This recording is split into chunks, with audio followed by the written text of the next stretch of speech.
Nobody ever answers this question correctly.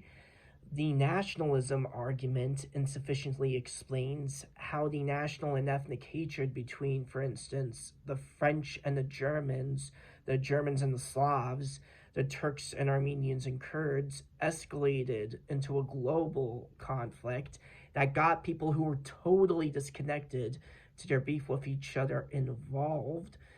The imperialism argument insufficiently explains the so called small countries of the pre war era, for example, Serbia, that wanted to expand into the Adriatic, and Iran, or Persia as it was known back then, that wanted to revive its bygone Achaemenid era glory that aspired to become great powers themselves,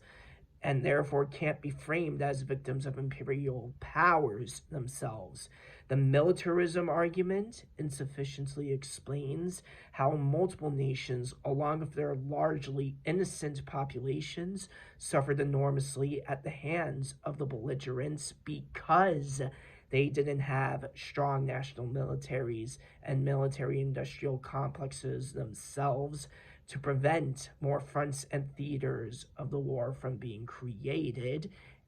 and to prevent combat from spilling over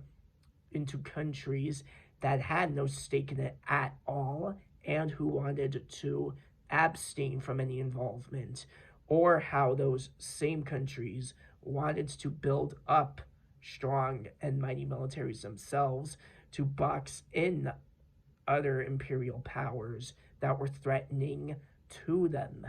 The entangling alliances argument insufficiently explains the fraudulent underpinnings of those alliances, like that of the Triple Entente or that of the countries that were technically locked in an alliance pact with certain powers, but either betrayed them or decided to switch sides, with the most notable case being that of Italy's.